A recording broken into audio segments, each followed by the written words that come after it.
So I'm sitting here with Terry LeCount, a friend of mine from Oakhurst Elementary. We met about 8 years ago, Yes. and you agreed to tell me your story today about your journey from being a teenager, an athlete, moving into professional athletics, um, and different things that happened along the way. So really, we're here to talk about your journey with alcohol and cocaine.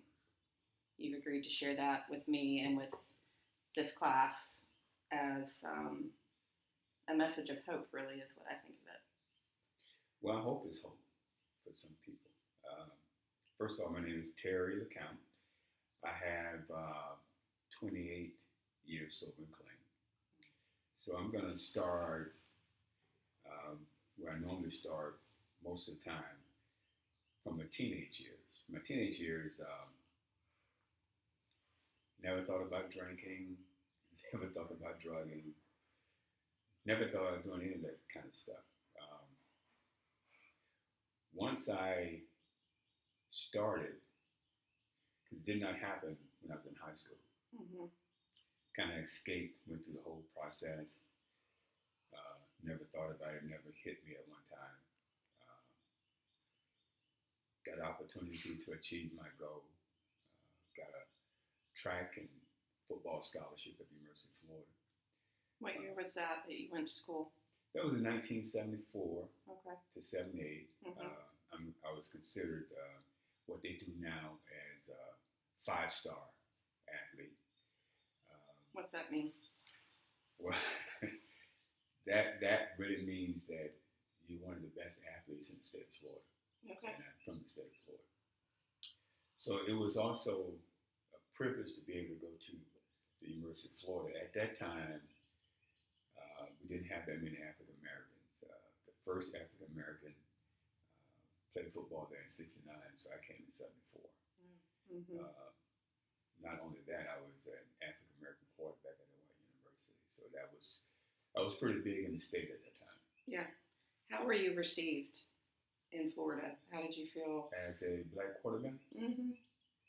As an amazing athlete who also happened to be a black quarterback.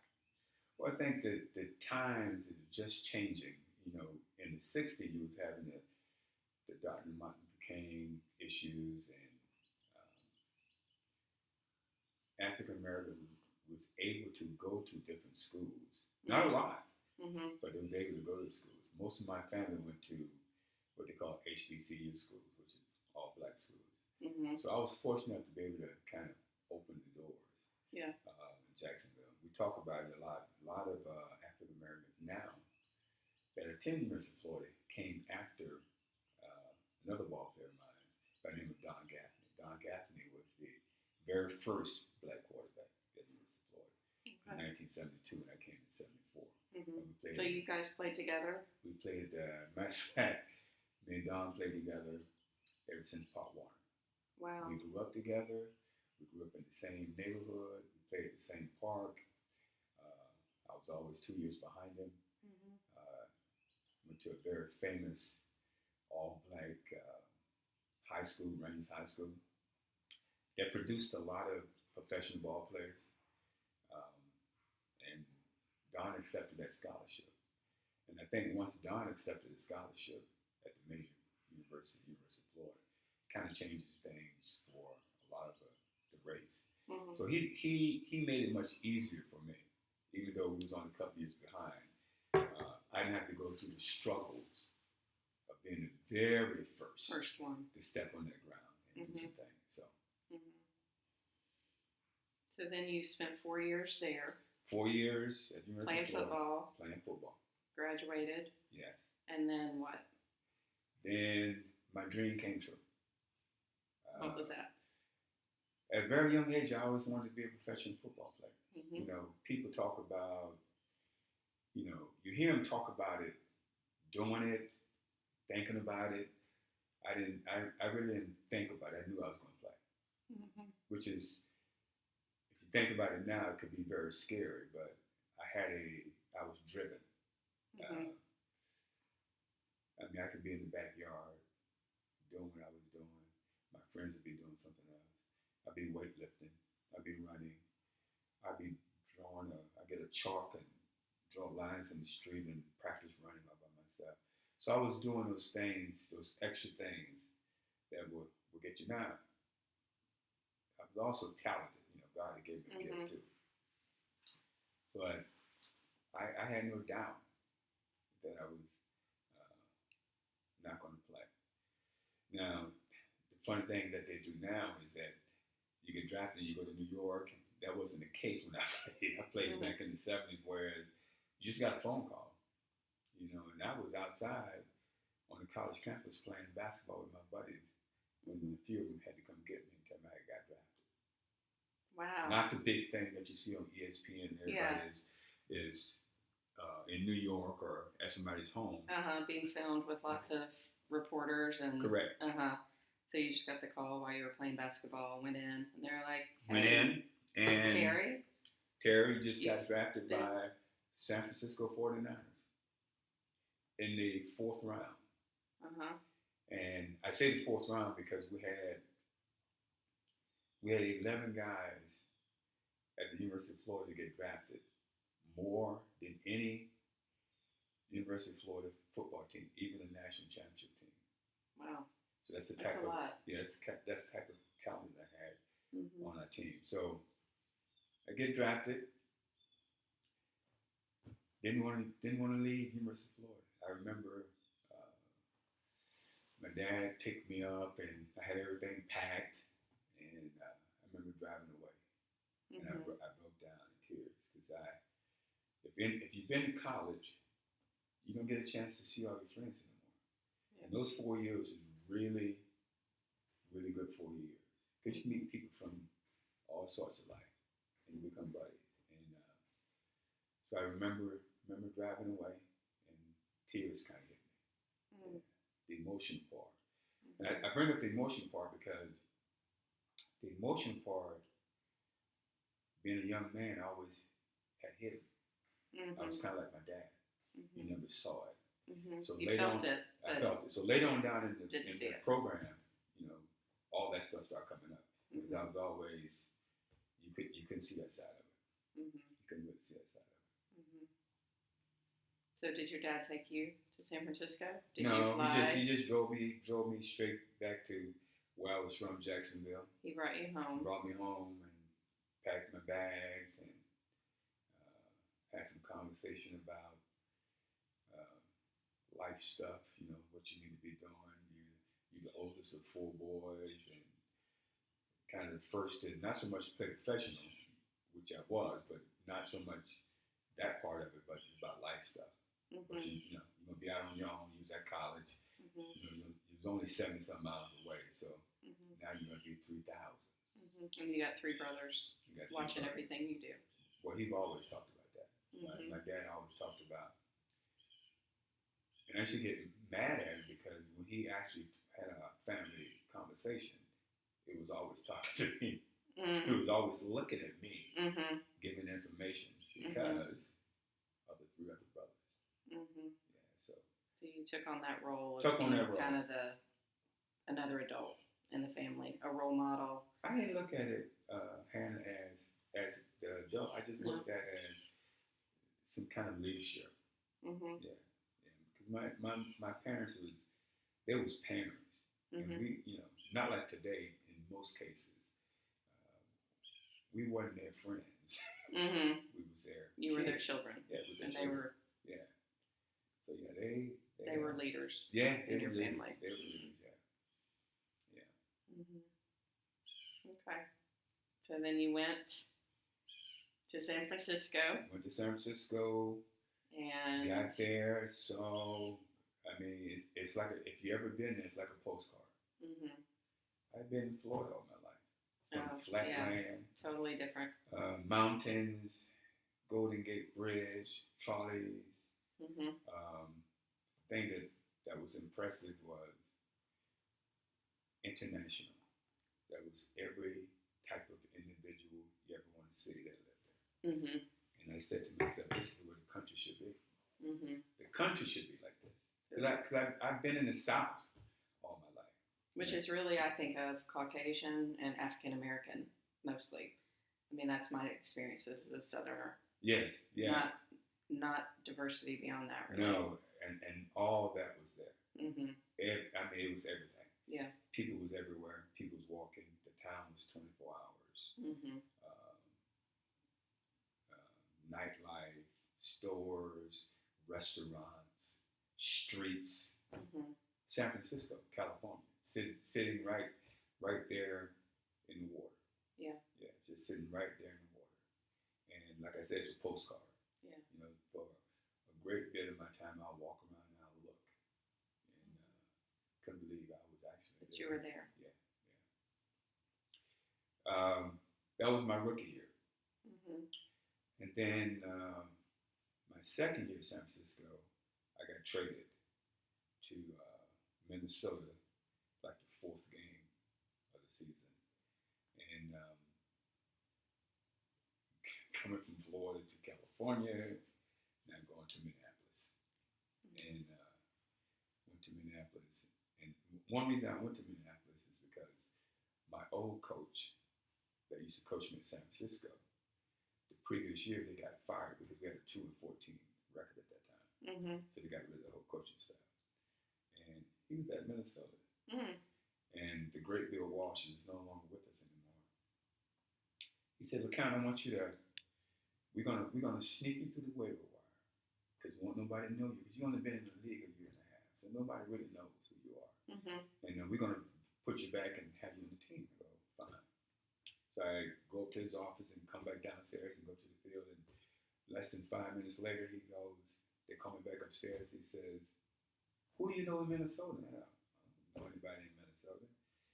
And then they start calling some coaches' names, and I go, oh, well, Les Stecker was my wide receiver coach. The only coach I ever had in the NFL. He was in Minnesota. So he told the great Bud Grant, and they picked me up. And they picked you up. And I was disappointed. I was disappointed because I had pretty much almost forgot about football. I just started thinking about cold weather. Yeah. How cold it was. Yeah. It was cold. Yeah. I mean, I've never seen cold weather. Never seen cold weather. Mm-hmm. So it was cold. Mm-hmm.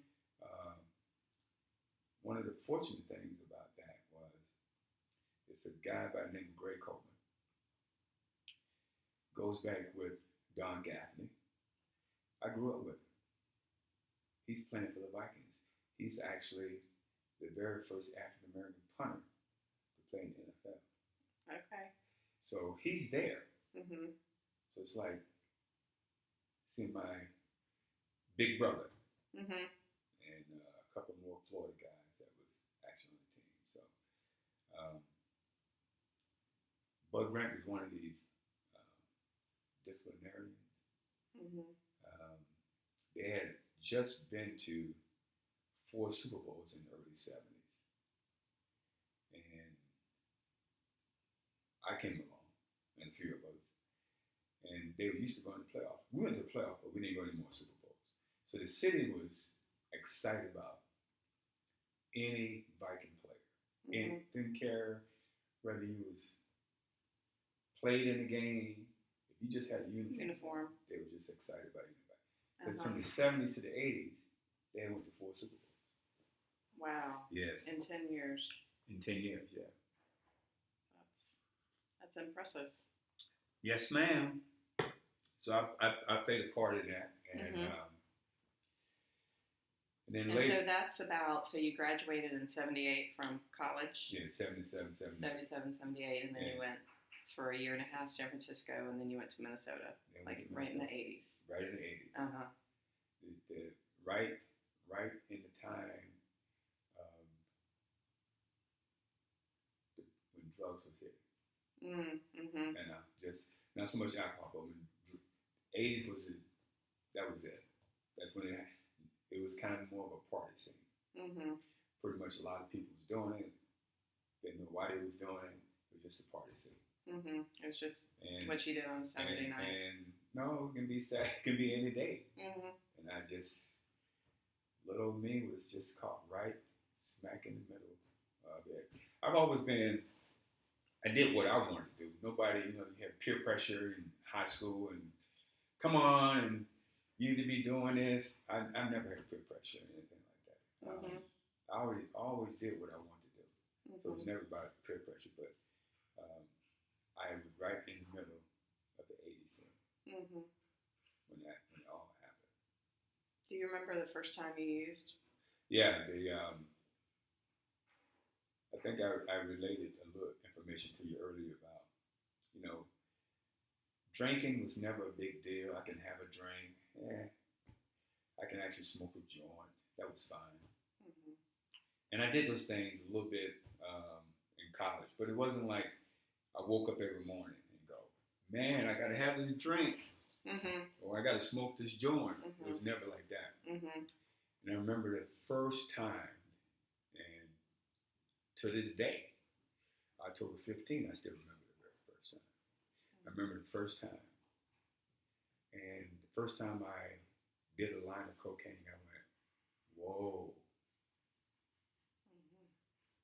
this I like. Never said it about a joint. Never said it about a glass of wine. Said it about cocaine. And did not know that was trouble because I liked it. When I say like it, you wake up, you don't worry about where you're going the next day or what you're going to do. You think about when you're going to be able to do another line. To do that again. Yeah. So when you first did it, did you think this would be like me having a glass of wine or smoking a joint? I'm thinking you didn't expect it to hit you in the way it did. Well, after I had been in treatment, I understood the word endorphin high. I didn't know what that was at the time. That's what it was like. Never had that with a drink or a joint or anything. But with that, it triggered something. Everything lit up. Everything lit up. Now, I was different in many ways because a lot of people drink and a lot of people smoke joints and a lot of people do a line of cocaine. I felt different, but isolated. Tell me about that. Well, isolation is I wasn't me. So whereas people was having parties and sitting down on the couch and talking, I was not involved. I was out of it. I couldn't relate. I couldn't communicate. So later on down the road, I would get my cocaine by myself. So you were. I didn't want to be around people because I couldn't do what they was doing. They was dancing and the cocaine had me handcuffed. That I couldn't do anything. I was just there. So you're there, but I was isolated. Isolated. Yeah, just in another world. Yeah. You see people do that sometimes. Did people notice, like when you think back to that time? No, they didn't notice. Yeah. They were too busy enjoying themselves. Yeah. Doing their own thing. Because if they really noticed, they would try to. When you're around a large amount of people doing the same thing, they're having fun with themselves. They're doing what they're supposed to be doing. And so, no, they didn't notice. I did though. And even though I noticed it, I had enough conscience. I'm going to get my dope, and I'm going to vacate away from everybody else. Because I couldn't communicate with them when everybody was doing it. I think I would like to want to do that, but that didn't happen. No. So then you started doing it alone. All by myself. All by yourself. All by myself. How often? Well, probably too much, probably. Too often. Like if I remember sometimes if I was up all night and went to practice and I would just say to myself and beg, man, once this meeting is over and once we go to practice and I get out there and I start sweating and I take this shower, I'm going to get me a nice sleep. Well, the shower did just the opposite. I sweat a little bit, took a shower. Once I took the shower, I was awake again. And so let's start this routine all back over. It's a cycle. And it was just a cycle. Uh-huh. The sad part about it is the love of the game was taken from me. By me, but by cocaine. So even though I played 7 years, probably my last 4 years, it was more so about when I'm going to be able to get another line, or when I'm going to pick up, or when I'm going to do this here. It was more so about that. So you're thinking of this game that had been your whole life was now just like another thing you had to get through. It was not like I was when I was 12 or 13 or 14. You know? And then you get into the part realizing the game that you're playing now, it's not a game anymore, it's a business. It's a job. So that's the other part that popped in. Because I wasn't playing, or I didn't have a plan to be all of a sudden not playing football. That was kind of your career path. And how you made your living. Well, at 28, I was forced to retire. Not retire, but forced to retire. Because during the time that drugs was out, they didn't have the policies that they have now. I mean, matter of fact, the NFL, the Minnesota Vikings was the very first team that actually sent some people to treatment. I went to treatment. I went to one of the most famous places of all time in Hazleton, in Minneapolis. And so it wasn't fashionable to go to treatment. You know, not what they do now. Now ball players, they get a lot of opportunities. There's more help. We're in kind of a different society. That wasn't the case. When you did those things back in those days, you pretty much, and it's part of your problem, but you pretty much got blackballed because you couldn't go from team to team. So that's what happened from the early 80s to 1984. So when you went to Hazleton, were you ready? No. Okay, no way. So you went to treatment, ready. Went to Hazleton because I was forced to go. You were forced to go. Forced to go. I don't have a problem. Gotcha. Okay, I don't have a problem. I'm just having fun. I don't have a problem. Like everybody else. Just like everybody else. Okay, so you went in the hopes of being able to continue to play. What made you say yes when they said you need to go? Well, we had this. I look at the season. We had this season that we were 7-2, and you remember me talking about the Vikings had been to like 4 Super Bowls. Yeah. Well, I was on a part of the team that was youngsters. So all the older guys that played, they had retired, and so Bud had a bunch of single guys. Not that it's an excuse, but they had family men back in those days, families. You guys were a bunch of single professional athletes, running in a pack, having fun, trying to find out where to go every night, where we're going to meet, where we're going to eat dinner, and what we're going to do this. And so I was a part of that group. And so they sent probably about 7 of us to treatment. Okay. They didn't ask it. They said, "You're gone." This is what you're gone. And I was 1 of 7. And was that a 28-day? Is that what they did? I stayed in there 33 days. 33 days. 33 days. And did some counseling, talk to people. You did the counseling sections every day. You did the AA. But again, you got to remember, I wasn't ready. So I was there because I had to be there. So also, I could not leave the facility like someone else could leave. If someone that wanted to, I'm done with this here, I'm walking out. They could have done that. You had to stay. I had to stay. So I remember being there 33 days. Less than 33 days. I was rested. Now most people don't know what you're talking about. I was my body was rested for 33 days.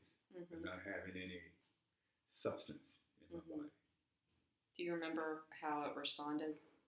Like physically, the first few days, I wasn't. after a couple of weeks, like, do you have memories of what that was like? I didn't have physically? withdrawals. You didn't. I wasn't in Hazleton, shaking and got. It wasn't. No, it wasn't. It was never like that for me. But I remember getting out. When I got out, I went right back. Probably less than 6 hours. Getting home and celebrating. And celebrating with some cocaine. And I just went to treatment. This is like in 80, 82, 83, something like that. So probably 82, I think. So the team is saying, well, at least we tried. Yeah. So now it's up to LeCount to maintain. Whereas now they monitor you a little more. They're trying to help you. Set up some support after treatment, things like that. Is that what you mean? So the system is a little different now. So, and I'm one of the starters on the team. And it goes, and I'm thinking I'm getting away, missing practice. It's not like in school, they call her home and says, "Where's Miss Hannah? She's not in class today." They don't do that in professional ball. They just dock you. They just take your paycheck or fine you. And you just show up whenever you show up. Nobody goes and look for you. So the year 84 comes. So I've been doing a lot of the same pattern, thinking I'm getting away. And 1984, in about the third game, during the trade deadline, around the third game, teams looking for players and trading all that kind of stuff. You got to remember, I'm one of the starters. So we were playing against the Eagles, and the decision was already made. Now that you go back and you think about it and look at the big picture, the decision was already made. So I'm not on any squad like offense, which is what I played. I was a wide receiver. I'm not on any special team, so I'm on all the special teams. And I'm on the sideline. Thinking a little bit, worrying a little bit, but haven't figured it out yet. So what the organization did was, we can't take a chance. And the chance was, we can't take a chance of putting him in the game because we're going to release him. Because if he gets hurt, then we got to keep him. Then you got to keep him.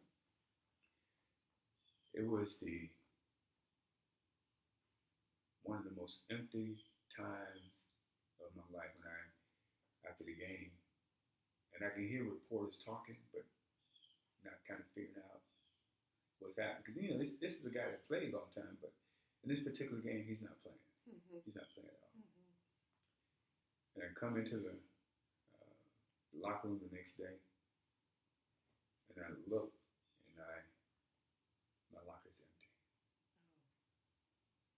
So I knew that. That's when the disease really kicked in. Because we had a lot of single guys. We all hang out. So it's like distance.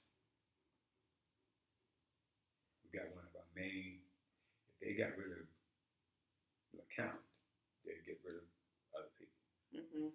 And I'm like part of the pack. I'm like one of the leaders of the pack. Yeah. So once that happened, the friends that I thought was really friends, and they really wasn't friends, we were just buddies that were just hanging out. You think about it later down the road. They was distant. So that bothered me. So everyone's kind of pulling away. Right. So that bothered me. So I am, I'm in a marriage, don't know what to do, young, and that's not an excuse, but just didn't know what to do, and just I'm gonna take care of family. And I just spare up, just like a tornado. Yeah. Like a tornado. Just wind up. My wife left me. Had a newborn. I mean, it's just stuff. And I go right back to the isolation again. Mhm. I'm really by myself. Mhm. I'm really by myself. Nobody's in your house because No. your wife and the Yeah, baby have yeah, left. Yeah. Your Yeah. friends have pulled away. Right. You isolated anyway Yeah. because that's how you like to do the coke. There you go. And you're not playing ball right now. And I'm not playing something that I wanted to be in charge of that I'm not in charge no more. Mhm. And then I have to start thinking, and I wasn't thinking at that time. I wasn't thinking of a career path, but I'm thinking, what you gonna do? Just what you gonna do? Mhm. And How old were you at that time? I was 28. So not even 30, and you're having to not even 30. consider doing something Right. completely different. Football had always been what you knew you were going to do. Well, the stranger thing about that, Hannah, was I never looked toward anything else but that. Mm-hmm. And you hear that sometimes, what they're gonna do. I played at the time. One of the best things about it, I played at the time that we made like 30,000, 40,000. Now during that time, not a lot of money, but not bad money. Mm-hmm. But also, I'm a part of the free agency. So what most people won't know is in 1980, we won the NFL strike. Me and thousands of ball players are the reason the ball players get paid today, like they get paid today. Mm-hmm. So one of the best thing about that is I didn't get paid a lot of money. So it was easy for me to kind of get into a workforce. Now, granted, people still go, hey, you working? Did you play professional ball? So you hear that in your head. So are you saying, but the transition, like you weren't making $2 million, right? So transitioning to it's still hard, more normalized salary, it wasn't as hard, right? But it was still hard. It was still hard. And people are saying, why are you doing this? You were a professional player. Correct. Yeah. So you kind of hear that in your ears, and then you're somewhat a little embarrassed because they really don't know. They they look at anybody that's stardom or however you want to call it. They're never supposed to work again. Yeah. So that happens, and then from 84 on to the 90s, I just struggled. I was just by myself, just moving along. And I remember it was so bad that I couldn't really almost take care of myself. I mean, when I say take care of myself, I'm talking about how I was going to eat, because my wife was gone at the time. She had left the state with my daughter. And I remember, and people was trying to help me. And when I say people that knew the name, they didn't really know me personally, but they was trying to help me. And I got into a place that I'd have to pay rent. And the reason why I didn't have to pay rent, because the place was infested with rats. And I pretty much sat on top of the couch, and the rats was living there. Oh. Just compared to a year ago. Yes. Well, not right at 84, but kind of down the road. I'm just kind of moving along, and God give you an opportunity. I'm gonna let you see some things, because I'm gonna bring it back one day, but I'm gonna let you see some things first. So that's what I went through. That was it. Didn't change anything. If I had enough money, I would still, do a line of coke. But that's what I saw. Not just, rats going through. And left Minneapolis, moved to San Francisco. Why back to San Francisco? I was dating a girl, and the best thing about it was she was helping me because she was in recovery, and she was an alcoholic. And didn't know it at the time, but we just kind of connect, and she had to make a move because she had this big executive job, and she wanted me to go with her. And I decided to go. And that was the best thing that ever happened. I get to San Francisco. There's a place in San Francisco that's called the Dry Dock. Mm-hmm. Anybody that lives in California knows of the Dry Dock. Dry Dock. It's a AA meeting room. Okay. I don't really like so much the meeting rooms in Atlanta. And I'm gonna tell you why I don't like that part. But at the Dry Dock, the meeting starts at 6 o'clock in the morning. On the hour. Every hour. Every hour. Wow. To 12 o'clock. Uh-huh. They don't have that here. Uh-huh. And if you can't get sober there, and surrounding the Dry Dock are bars, liquor bars, restaurants. So as soon as you walk out, that's what you see. You see yourself. And I remember going to the Dry Dock and not knowing what the hell I was doing, but I was just there. And then I heard people, and if you don't know, you go to an AA meeting, you go, hey, my name is Terry, I'm an alcoholic and I'm addict. Hi, Terry. Hi. And you're a newcomer. And you raise your hand. Then you have a secretary and you have a person that's speaking. And the person that's speaking is telling a story. And as the person's telling the story, you're saying to yourself, that's me. Not everything. But he or she is saying something, you go, that's me. Wow. But you stop, you like still in the seat. Because you still don't want everybody to know. Still trying to be a little invisible. Yes. But you got to remember, everybody's in there. It's an addict or alcoholic. Yeah. And was that the first time that you talked about how you isolated yourself? Is that one of the first times where you felt like, all right, I don't have to isolate myself? Or were you just slouching down, just listening at that point? You know? Well, I didn't do that there because they made me feel more comfortable. I did that when I had my therapist. Okay. See, I get to that part a little later, but I had a therapist. So I started going to the meetings. I mean, I will get off the Golden Gate bus, the transit bus, and go to a meeting and then go home, and go to a meeting, go home, and then go. And that's how it happened. But every now and then I would slip. And this was the final point. I was doing the meetings and doing the meetings and would slip every now and then. And when you slip, you go to the meetings and I had a relapse, and people still kind of they pat you on the back. But this particular time, and they talk about it in the big book. There's a big book of Alcohol Anonymous that they talk about that you get to this point. And everybody, I got 28 years, so everybody don't get to the point. Sometimes they get to the point. But the point is you hear people talk about you get tired.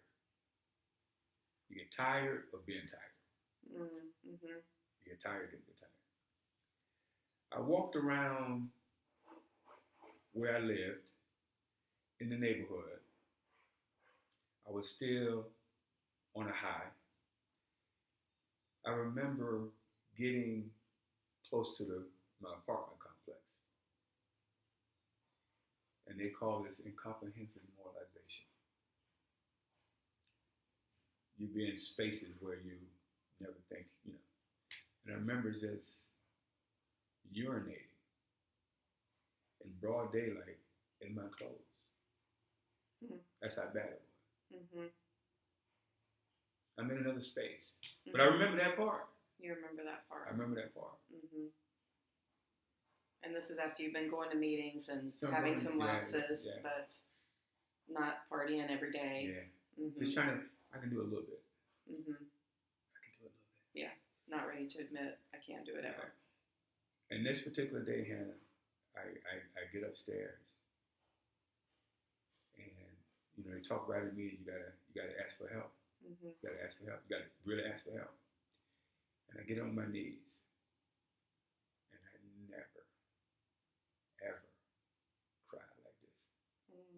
for no reason. Mm-hmm. I've never. It was buckets of tears. Now, the bucket of tears, when it was coming, I knew I was done. That was your moment. Just like I knew I was going to play professional football, Mm-hmm. I knew I was done. Because I've never, ever cried like that. Never, ever cried like that. I knew I was done. Went back down to the place and started, and I was going to meetings all the time, all the time, all the time. Did it feel different? Oh, yes. What felt different? Like, can you, other than knowing you were done, like? Well, everybody has a testimony. And sometimes people talk about it, sometimes people don't talk about it. Something comes over you, but it ain't really you. It's a power greater than yourself. And if you get into the big book, they talk about all these steps and stuff like that. But in all the steps, it always has something about God. Now, I think you know this, but to this day, I got sober around 3:30, 28 years ago in the morning. Meaning, that's what time I wake up. It's kind of a peace of mind. Now, I'm in San Francisco. I can hear everything twerking and people moving. But I used to get on my knees all the time. And then read my meditation book. Matter of fact, Language of Letting Go by Melody Beatty. And I used to read that. And that was my quiet time.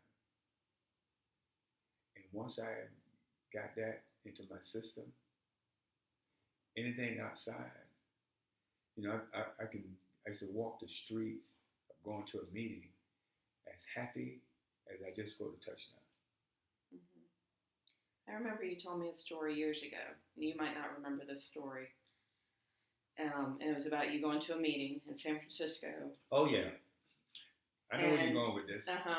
And you were in a group with people who were pretty different from you. Yeah. They had cognitive challenges. Yes. I think maybe they had Down syndrome. Yeah. And I remember you telling me, I get chill bumps, you telling me how happy you were to be there. That I am just like everyone else in this room, and so grateful that I am here. And just how stark that is, that you were an NFL player, living the life, and yet your gratitude is in that room. We like the young people probably don't know, but the village people. The village people dress and everybody's different. Yeah. That's what it looked like. You had the African American me. You had the mechanic. He was always oily. We had a guy at that time that was dying from AIDS. We had a guy that was a landlord.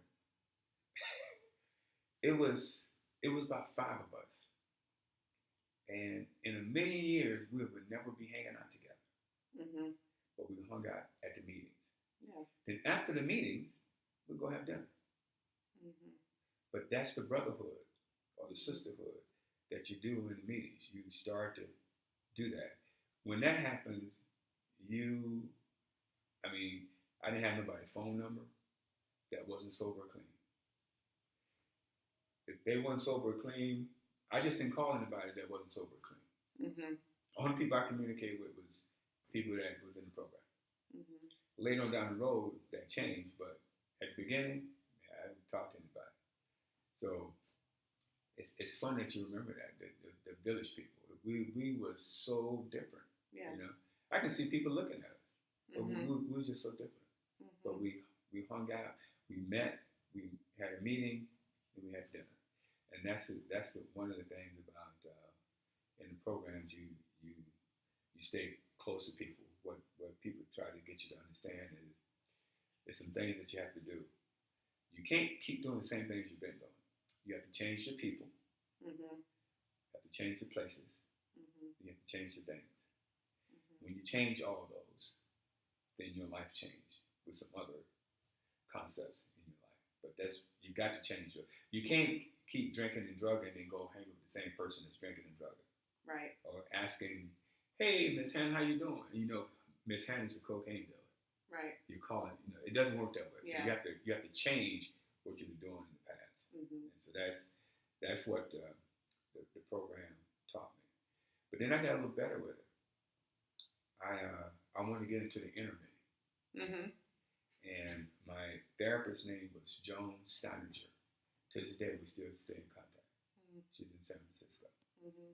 And she actually kicked me out of therapy in a nice way. Okay. Not the way Minnesota kicked you out. Yeah. She kicked me out. She says, "You're done." "You're done." Wow. And I was kind of, and I told her I was hurt. She said, "No." She says, "I'll just be taking money from you. You got it. You were ready. You can open the door and just walk out to the street and, you know."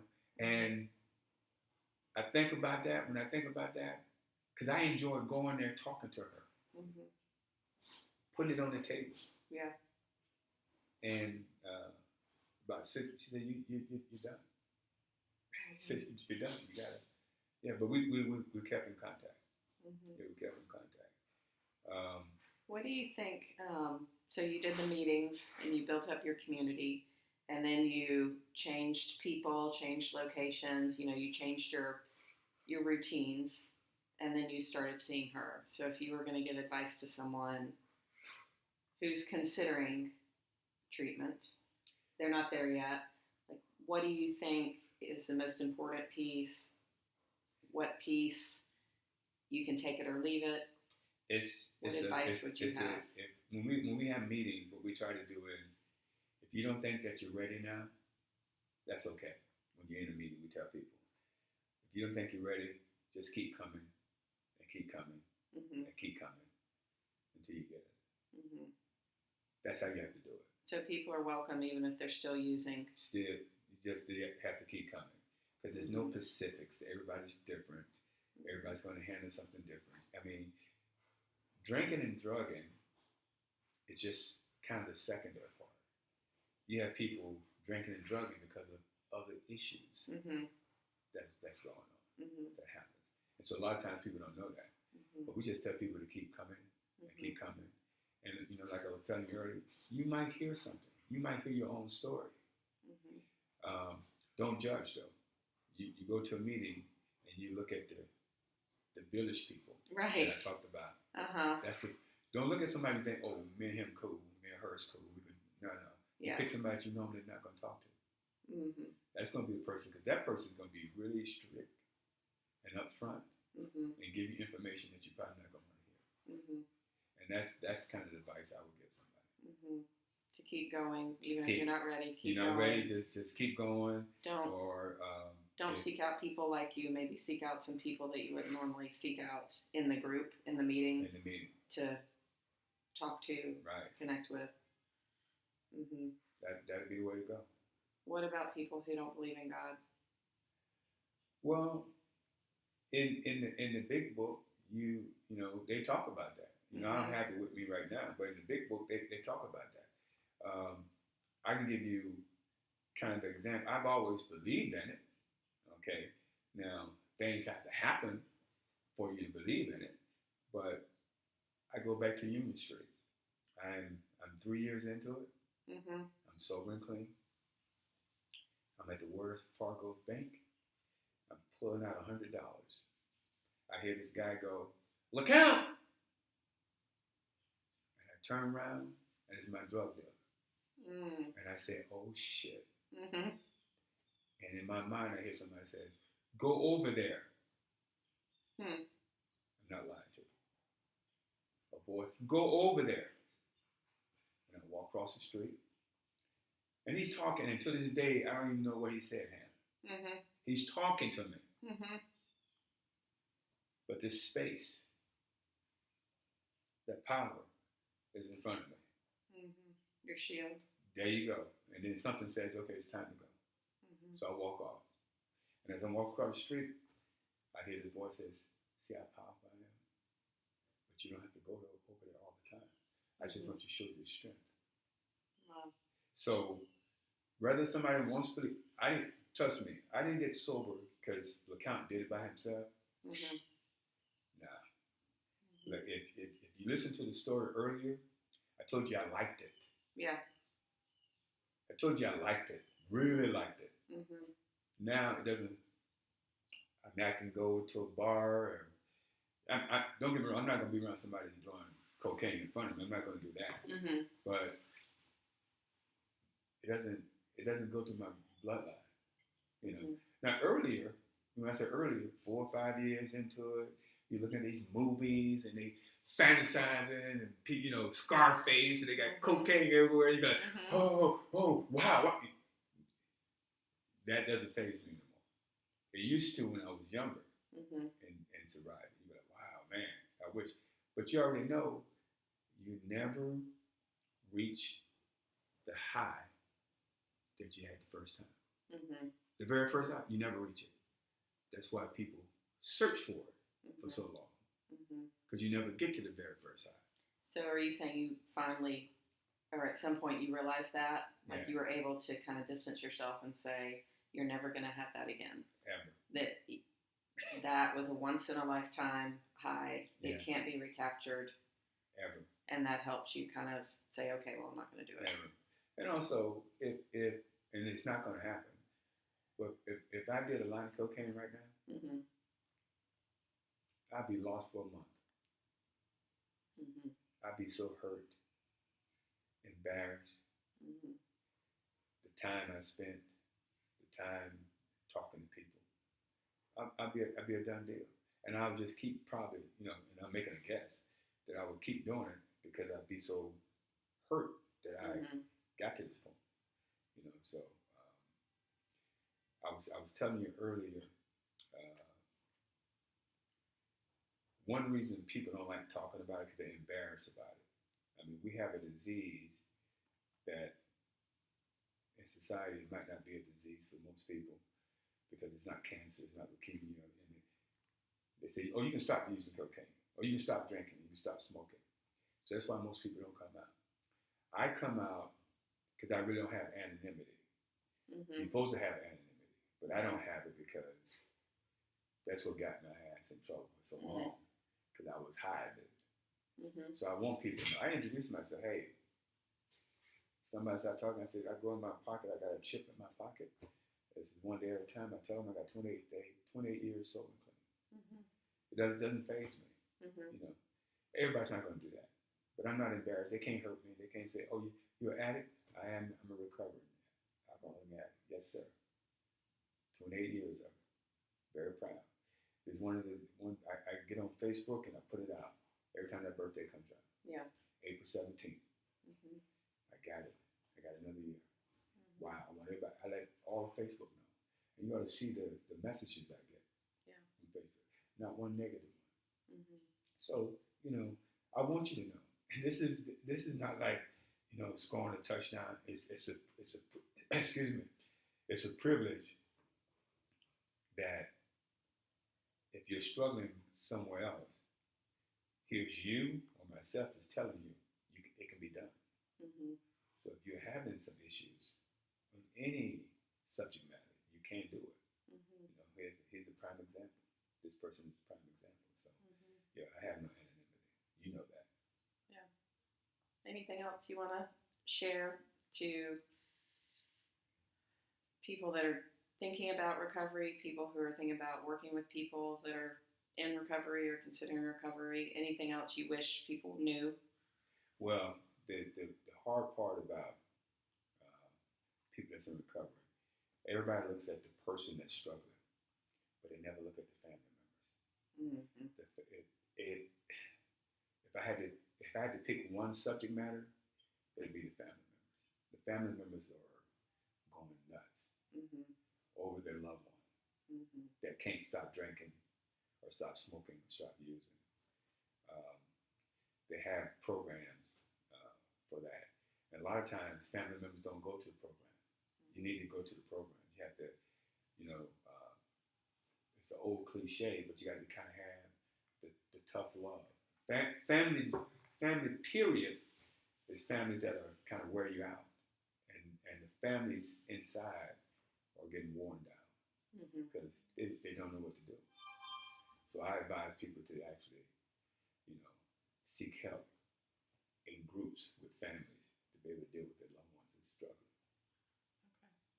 And that would be like Al-Anon and other support groups like that Correct. that are kind of based on AA principles, but it's to support the people who love someone who's using or someone who's in recovery. Right. Okay. Thank you. Thank you.